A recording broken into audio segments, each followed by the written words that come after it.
செய்தியாளர் பிருந்தா இணைந்திருக்கிறார். பிருந்தா, இன்னும் சற்று நேரத்தில் விஜய் உரையாற்றுவார் என்று சொல்லப்பட்டிருக்கிறது. என்ன ஏற்பாடுகள் அங்கு நடந்திருக்கின்றன? பூங்குழலி தமிழக வெற்றி கழக தலைவர் விஜய் வெற்றி பேரணியில் தமிழ்நாடு என்கின்ற இந்த 2026 சட்டப்பேரவை தேர்தலுக்கான பிரச்சார பயணத்தை முன்னெடுத்திருக்கிறார். இதுவரை மாநாடு என அவரை எதிர்பார்த்த நிலையில தற்போது நேரடியாக மக்களை சந்திக்கின்ற ஒரு களமாக இந்த தேர்தல் பயணம் என்பது அமைந்துள்ளது. குறிப்பாக சொல்லணும்னா திருச்சியை தேர்ந்தெடுக்கிறார். பொதுவாகவே திருச்சி அரசியல் கட்சிகளுடைய மிக முக்கிய மாவட்டமாக, நகர்வுகளுக்கான மிக முக்கிய பகுதியாக பார்க்கப்படுகிறது. அந்த வகையில திருச்சி மரக்கடையில இன்று காலை 10:30 மணியிலிருந்து 11 மணிக்குள்ள தன்னுடைய பரப்புரையை பிரச்சார வாகனத்தில் நின்றபடி மேற்கொள்வதற்கான திட்டமிடலை தமிழக வெற்றி கழகத்தினருக்கு ஏற்பாடு செய்திருந்து அதற்கான அனுமதியை காவல்துறையினரிடம் பெற்றிருந்தனர்.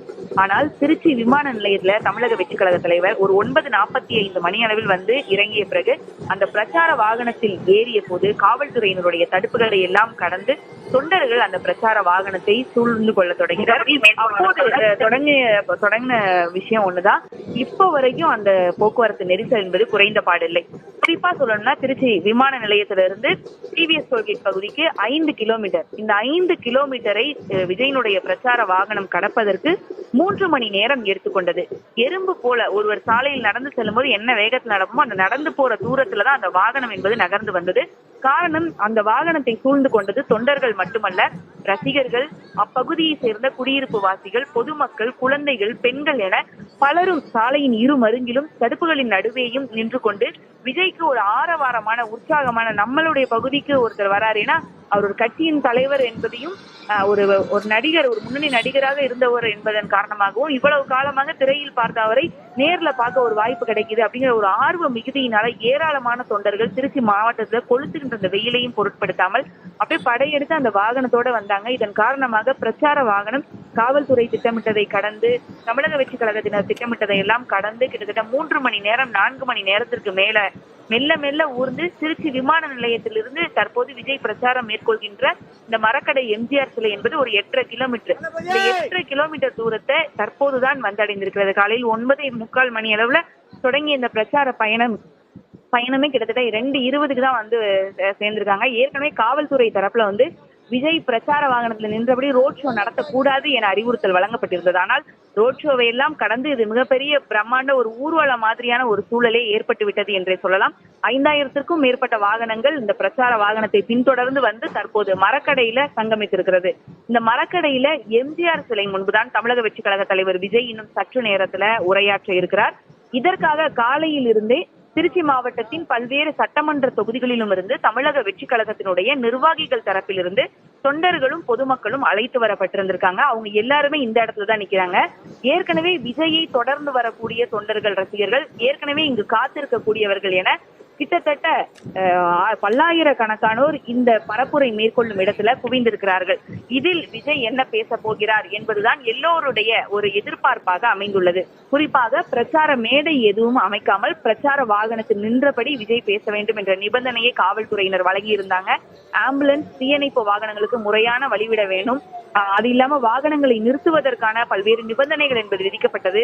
கட்சி கொடிகள், பதாகைகள் கட்டுவதற்கு விதிமுறைகள் காவல்துறை தரப்புல வகுக்கப்பட்ட நிலையிலும் அவற்றை எல்லாம் தாண்டி இரவோடு இரவாக அவை எல்லாம் கட்டப்பட்டு விட்டது.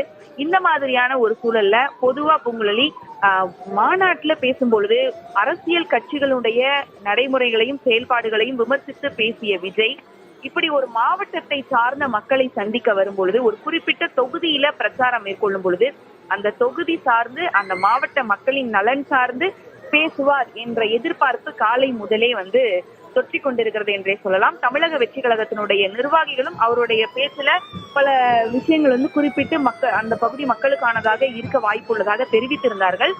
இந்த ஒரு வார காலம் இந்த அனுமதி வாங்கக்கூடிய காலகட்டத்தில் கூட திருச்சி மாவட்டத்தினுடைய தமிழக வெற்றி கழகத்தின் முக்கிய நிர்வாகிகளிட்ட நீண்ட காலமா இந்த மக்களுடைய கோரிக்கைகள் என்னவாக இருக்கிறது என்பது எல்லாம் குறித்து கலந்தாலோசனை நடத்தப்பட்டிருக்கிறது. அதனுடைய சாராம்சமும் இவருடைய பேச்சில் இடம்பெற வாய்ப்பு இருக்கிறது.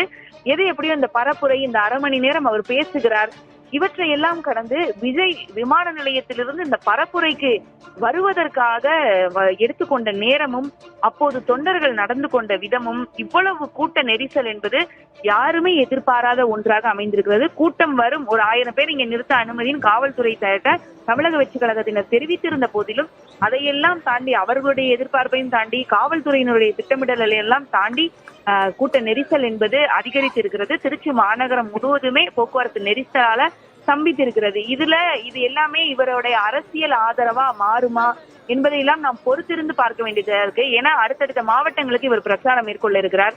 இங்கு என்ன பேச போகிறார், அடுத்த மாவட்டங்கள்ல அவருடைய பேச்சு என்னவாக அமைய போகிறது, இவரை நோக்கி திரண்டு வரக்கூடிய மக்களுக்கு இவருடைய பேச்சு என்பது இவரின் கொள்கையை பின்பற்றுவதற்காக இவருக்கு வாக்களிப்பதற்கான ஒரு மனநிலையை ஏற்படுத்துமா என்பதெல்லாம் இந்த முதல் பரப்புரை கூட்டத்தின் வாயிலாக நம்மால் ஓரளவு யூகித்து தெரிந்து கொள்ள முடியும்.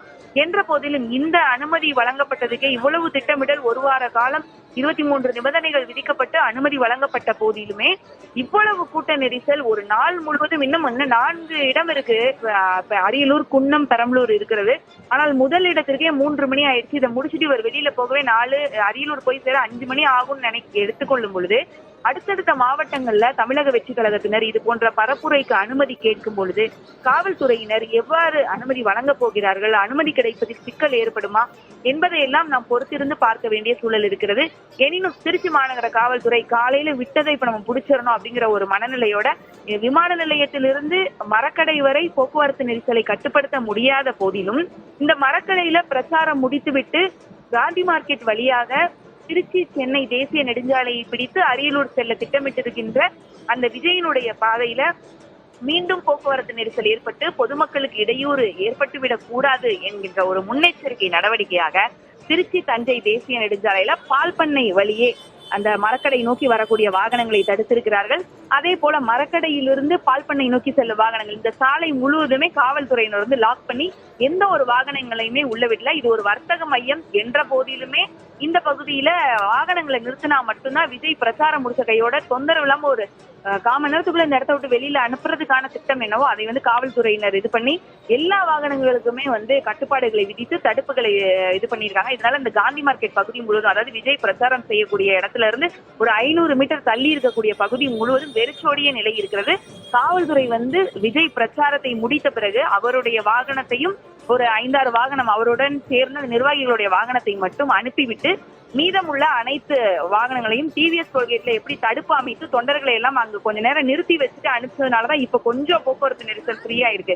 அந்த ஒரு சூழலை திரும்பி உருவாக்குற முனைப்புல இங்க முழுக்க இருக்கக்கூடிய தொண்டர்கள் எல்லாரையும் இங்கேயே தடுப்புகள் மூலமா லாக் பண்ணிட்டு விஜயினுடைய பிரச்சார வாகனம் மற்றும் பிற கார்கள், அந்த நிர்வாகிகளுடைய கார்கள் மட்டும் இந்த இடத்தை விட்டு வெளியில போய் பைபாஸ பிடிக்கிற வரைக்கும் இங்க தடுப்புகளை காவல்துறையினர் எடுக்காம இருக்கிறதுக்கான தயாரிப்பு முன்னேற்பாடு பணிகளை செஞ்சிருக்காங்க.